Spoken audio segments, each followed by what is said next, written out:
Welcome back to Rarest Photos. Hope you're having a great day, great weekend. If you're watching this on a weekday, well, hope you're having a great week. And I just kind of wanted to say thank you to the people that are leaving the thanks. I guess there's a little heart that says thanks or something like that, and you can leave a monetary donation. I don't know whether you have to be logged into your account to do that. I'm assuming you do. Some folks have asked me how to do it, and frankly, I don't know how. But I've seen them come through. We're reading a lot of books right now. But I just put an hour and 47-minute interview on with Nancy Pease Whitehead. It's a phenomenal interview with a lot of great information, and so you'll want to listen to that while you're driving in the car, or doing your dishes, or while you're going to sleep. I don't know. There's some great stuff in there that if you watch it all the way through, you're going to be amazed at some of the stories that are told. Once again, we are going to read some Are You Lonesome Tonight? And of course, there's an interview with Derry Matara that I put on there the other day, and I know he and I are probably going to have another conversation. That's on the channel as well. So there's a lot of information that I'm trying to bring to y'all that is very cool. Now, with Are You Lonesome Tonight? Obviously, we're all trying to figure out, well, is this a true story or is it not? Now, Derry, the author, believes it is. Believes it is a true story, and he documented it, and and he was vetted, and the book came out, and it's not only helped his career because the way he wrote it and the documentation that he did was solid, but companies like the William Morris Agency wanted to be his agent, and that was also who represented Elvis Presley Enterprises. And of course, he's written, I think, 14 books since then.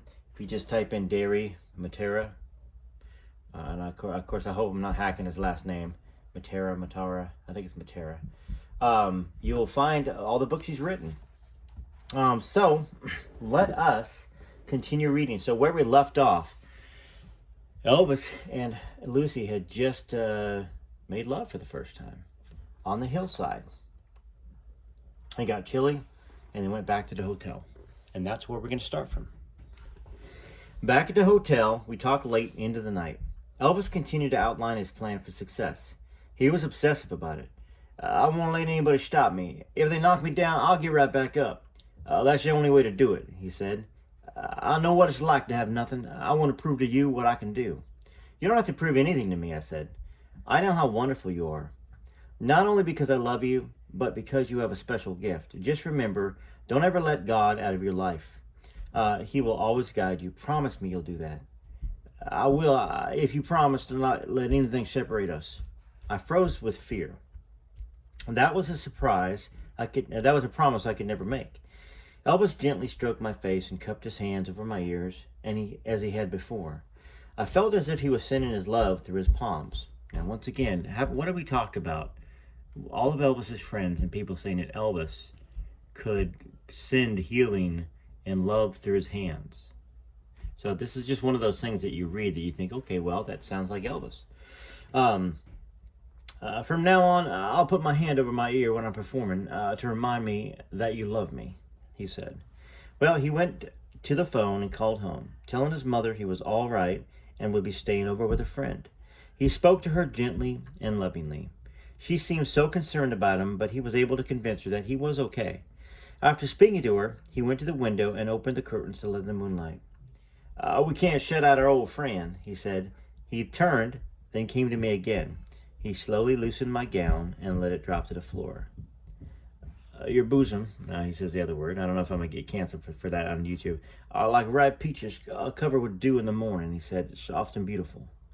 After that, he always wanted me to wear peach-colored clothes. He asked how I felt about him. Well, I was too shy to say that everything about him was perfect. His lean young body was so different from the repulsive horror of the man. I woke up early the next morning. He was next to me, lying face down, one leg sprawled out across the bed. I lay there for a few minutes, feeling the warmth of his body, recalling our night together. I didn't want to wake him because he tried to keep me from going. He'd try to keep me from going. I slipped out of bed, went into the bathroom, and quietly gathered up my things. I slid off my batiste gown, put on white slacks, and fished a fresh red knit blouse out of my travel bag. I tiptoed in the bedroom, glanced over at him to make sure he was still asleep, and he was. He had drifted into the center of the bed, and his leg was all twisted up in the yellow bedspread. He was clutching his pillow so tightly it made me think he slept with a teddy bear when he was younger. Well, I sat down at the small wooden table that wobbled, looked in the drawer, and found a few sheets of clean stationery. I also found a pin with the name of a Memphis restaurant stamped on it in gold letters. Now, here's something that might be hard to research, but one hotel was sponsored, in a sense, by a Memphis restaurant, stamped out in gold letters. I don't know whether that's something I'll ask Darius, if that's a detail maybe he looked into.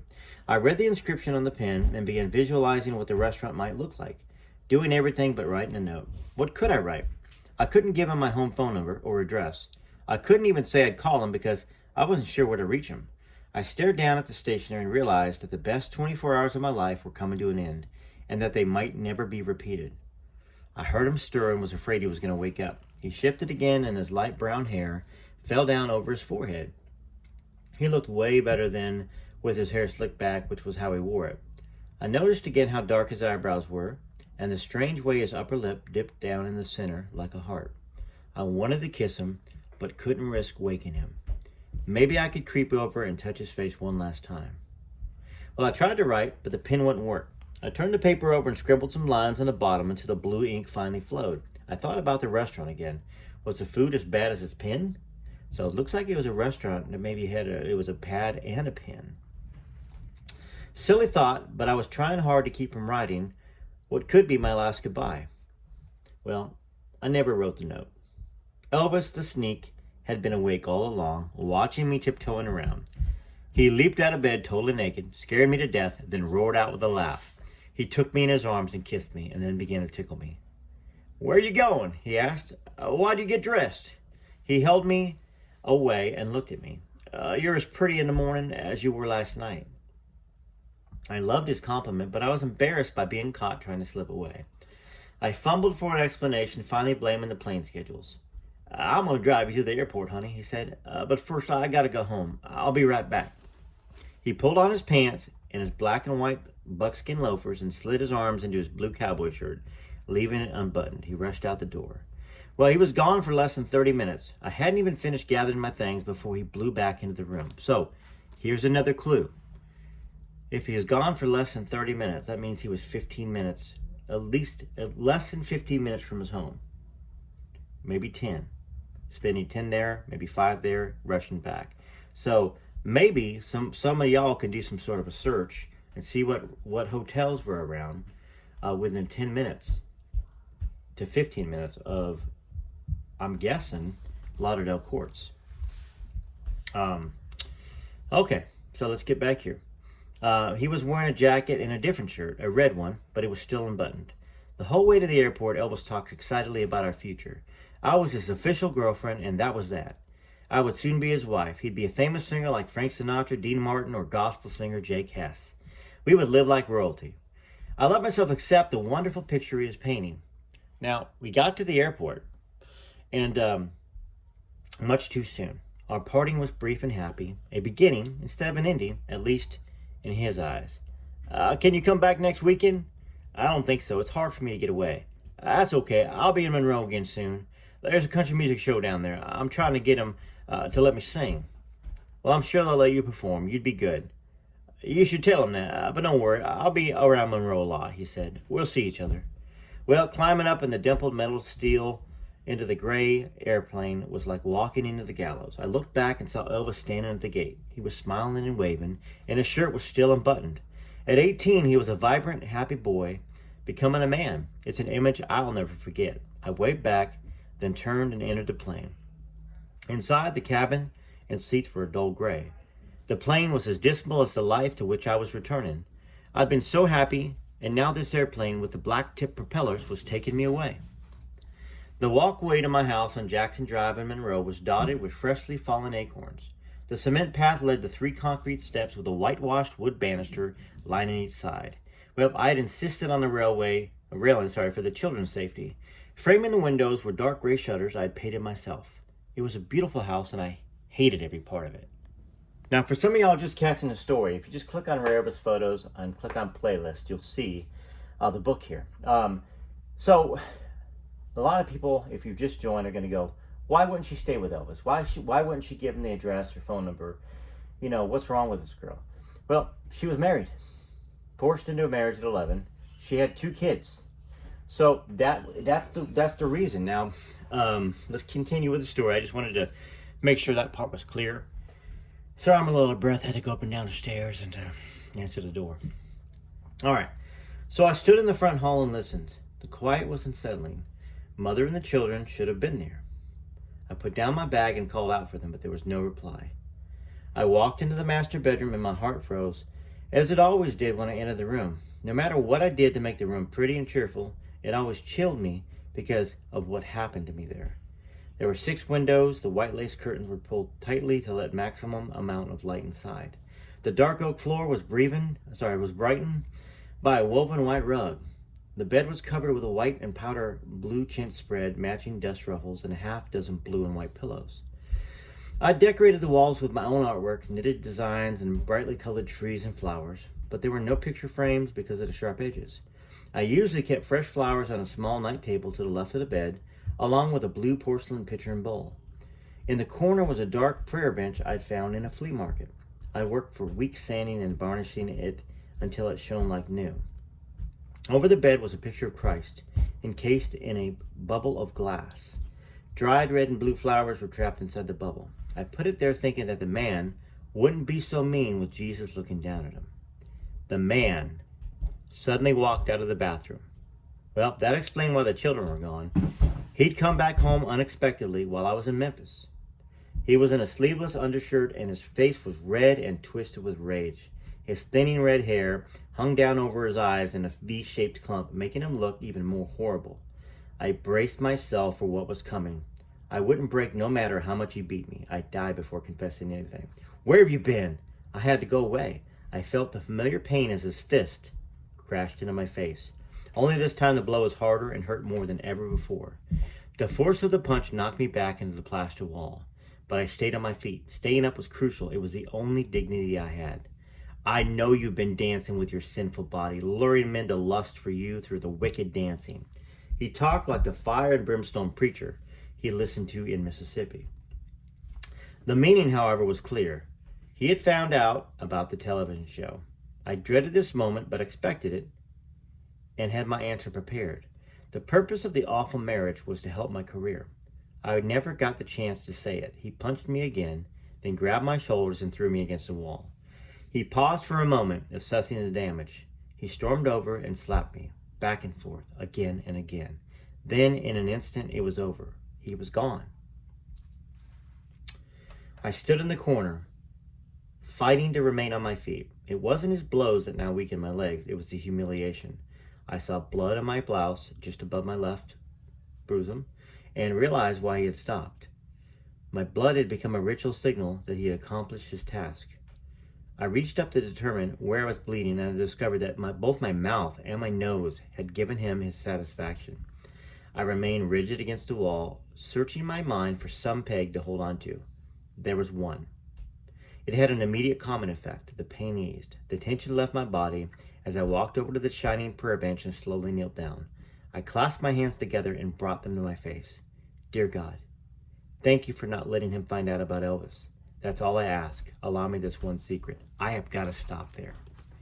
Do y'all remember the story, and I've read it recently, I don't remember what book it was in, about the guy that accused Elvis of sleeping with his wife. And George Klein jumped in between and stopped it from happening. Now, according to the story, I think there was a bunch of military guys, but who knows? It could be, maybe he did find out about Elvis, and maybe because that's right around that time, he was 54, 55. I think that it happened. Anyways, let's get back to the book. It just crossed my mind for a second. Okay. With renewed courage, I got up from the bench and walked to the long, narrow bathroom to deal with my injuries. I lifted both my hands to open the white shuttered doors of the medicine cabinet. All the bandages and medicines were neatly in place. A trace of dried blood was on the edge of the gauze roll, just a reminder of my last beating. The orange iodine stung as it touched my nose, but I was used to it. I had played the scene before so many times before. The man left the next day. I went to see a lawyer about a divorce. He was a pleasant young man named Billy Adams, tall and thin, with thick sandy blonde hair. I explained little about why I wanted a divorce, only that my husband wasn't around. I think desertion was listed as the official grounds. I was too afraid to put anything about physical and mental cruelty into the writing. Mr. Adams informed me that if the man didn't contest, it would cost about $380. I didn't even have anything close to that, but he said it wouldn't have to be paid until the divorce was final. He also told me to be patient. Divorces weren't easy in the 1950s, especially for a 17-year-old. After he finished explaining, Mr. Adams offered me a part-time job in his office. I thanked him and I declined. All right, so this is the author, Derry, that says, Billy Adams, a colorful sort who pulls no punches, continues to practice law in Monroe. Now, here's the naysayers that try to pick apart Lucy's story. We got some documentation here, at least on that side of it. I remember Lucy like it was yesterday, he said. It was one of my very first divorce cases. I'm sitting in my office, and in walks one of the best-looking women I've ever seen in my life. What she told me about the guy never being around shocked me plumb out of my chair. You had to see her to understand what I'm saying. She had it all. Everything a man would dream about in a woman. Beauty, body, brains, poise, personality, bearing, class, the works. It defied reason that anyone would desert her. Adams arranged a separation based on Louisiana's bed and board law, meaning that the couple was no longer living together. They had to continue on that basis for a year in order to pass the no reconciliation condition. All right. So we're there. We're at that chapter of Lucy's life. And I hope, once again, I think y'all can leave comments while you watch this without stopping the video. So at least you can hear me talking while you let me know your thoughts. So this is interesting, you know, and we're only on page 46. It's an amazing story. Whether or not it was Elvis in her life or somebody else. Now, I say that because there's a lot of doubt out there in the world. I mean, I believe it's Elvis. I mean, once again, he went home. He talked to his mom. His mom was concerned. He was very sweet to his mom. So I can't imagine another guy being like that and then having to run home and then come back. Probably just to reassure, my brain is not working, Gladys. Once again, it's 7 days a week for me, folks. So I apologize. I knew that I had to do more than file some papers to save myself, and soon. The contrast was too much. Elvis was heaven. Home was hell. 2 weeks later, I received another phone call at Silverstein's. It upset me when I was motioned to the phone. The Mr. Music Show had been on the air a few months now, and men who'd seen me dancing sometimes recognized me in the store. The bolder ones would call. When I politely turned them down, a few became abusive. The phone was out in the open, and the sales ladies could hear both sides of the conversation if they strayed, which they usually did. "He has a real nice voice," the woman said as she handed me the receiver. I hesitated, then took the phone. Is it okay to keep calling you here?" It was Elvis. It was okay. It wasn't okay. It was too risky, but I wanted to talk to him. "It's okay for now, for a little while. Could you meet me in Shreveport next Saturday? I'm going to the Louisiana hayride. I'm trying to get on." Well, Shreveport was only 105 miles from Monroe. I had to go and tell him the truth. It wasn't fair to lead him on. Elvis told me to go directly to the motel where he was planning to stay. He said it was easy to find just off the main highway near a military base. I couldn't miss it. I paused because I'm thinking, Shreveport, a motel, just outside a military base off the main highway. Y'all can research that. I mean, I don't know how many investigators are on here, and I'm sure Derry maybe did, but that's another thing to kind of research. And maybe Derry did. We'll find out. He said it was easy to find just off the main highway near a military base.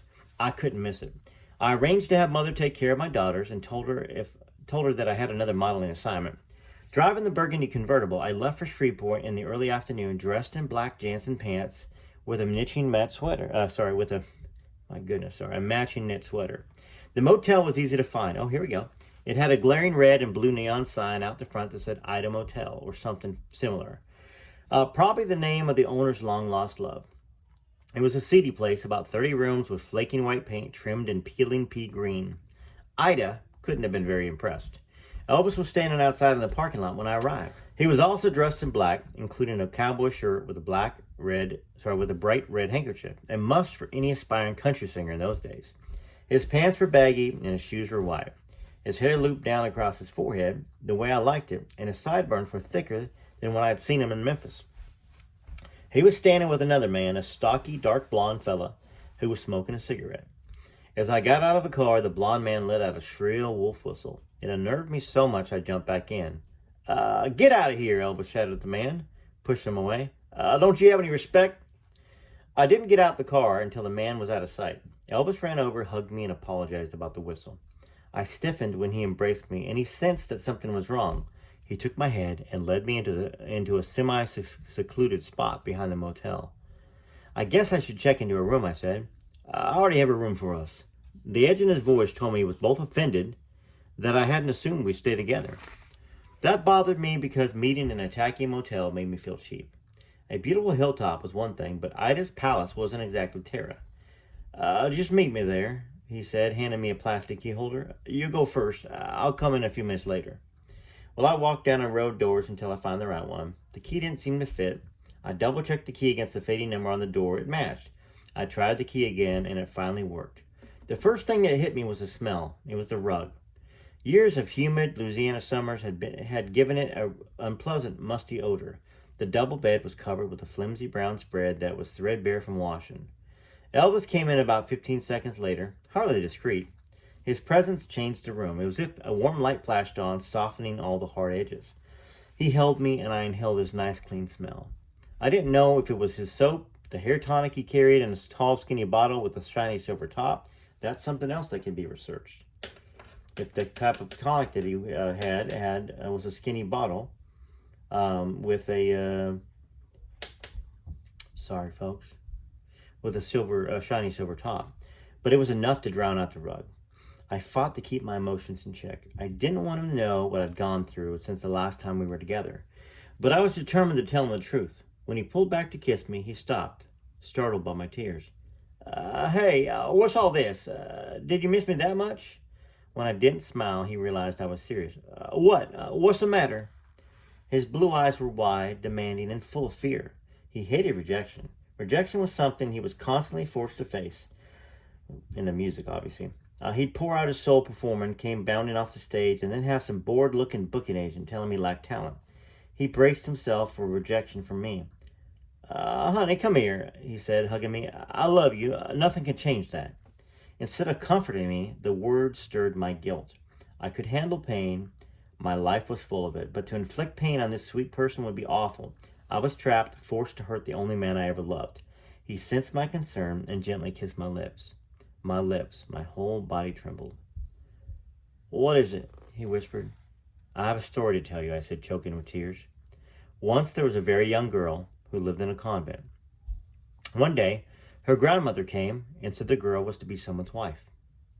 A deal had been made. It was agreed upon and settled. The girl couldn't do anything about it. He was silent for a moment, confused. Then suddenly, he understood. He started to say something, but nothing came out. I've wanted to tell you so many times, I said. I didn't know if you would understand, if you would hate me. Elvis turned and walked over to the bed. It creaked as he sat down. He buried his face in his hands. That's where we're going to stop. Because, you know what? I want to stretch the story out a little bit because it's great. It's great. Whether this is true or not. I have to say that because, once again, do we have definitive proof? I don't have it. Y'all don't have it. We have an author that's very respected that did a lot of research. Lucy believed that it was Elvis. Lucy seems to be giving us some clues that we can research and document, which is not simple. I mean, we're talking 1954, 1955, 1956, whatever year this was. It doesn't give the year. Those buildings and hotels are long gone, but there are newspapers from those times, and hotels would advertise in newspapers. The hair tonic with the bright silver shiny top that was a skinny bottle. That's easy enough to research. More than likely, if it was a main hair tonic. Now, if it was some generic one, which I don't think there was many generic things back in those days, folks.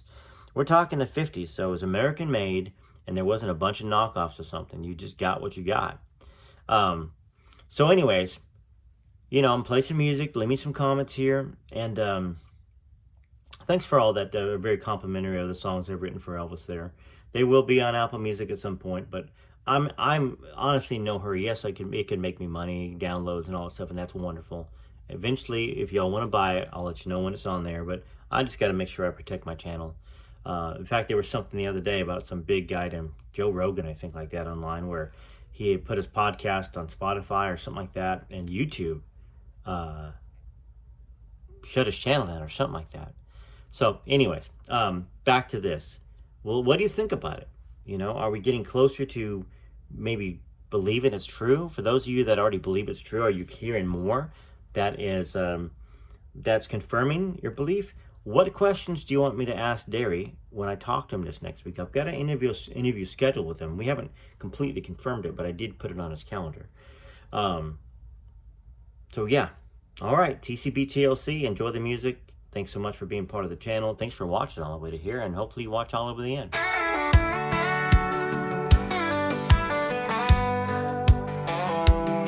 He was born in a shack in Tupelo, a healthy boy, but he lost his baby bro. He grew up poor, a dirt poor life. The only thing he had was a guitar and a bike. That was Elvis, born in 35, that was Elvis.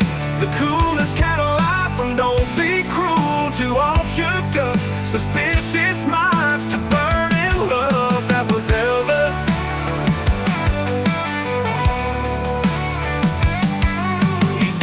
In the summer of 77, Priscilla broke his heart and sent him back to heaven. He sang his songs for all to hear. American Trilogy still brings a tear. That was Elvis, born in 35, that was Elvis. The coolest cat alive, from don't be cruel to all shook up, suspicious minds to burn in love. That was Elvis.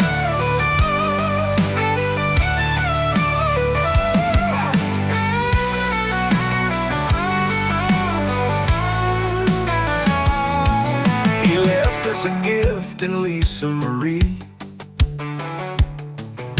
but now she's singing with Elvis in heaven's jubilee. That was Elvis, born in 35, that was Elvis. The coolest cat alive, from don't be cruel to all shook up, suspicious minds to burn in love. That was Elvis, from that's alright to all shook up, suspicious minds to burn in love. That was Elvis, Elvis, Elvis. That was Elvis, Elvis. That was Elvis, Elvis, Elvis.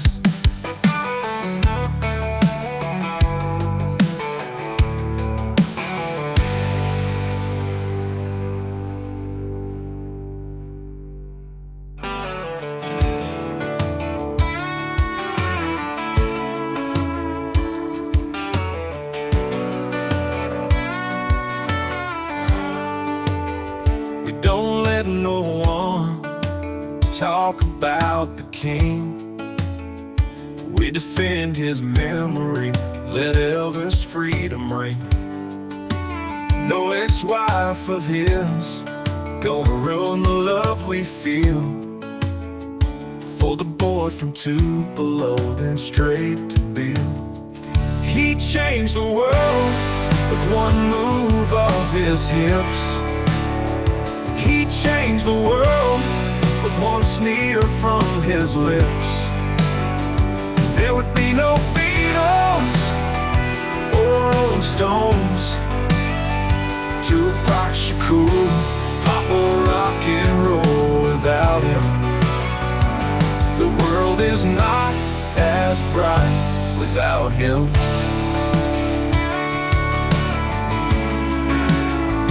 He loved us all as he sung from stage. We hung on every word, every turn of the leg. And on that screen, we watched him change our lives.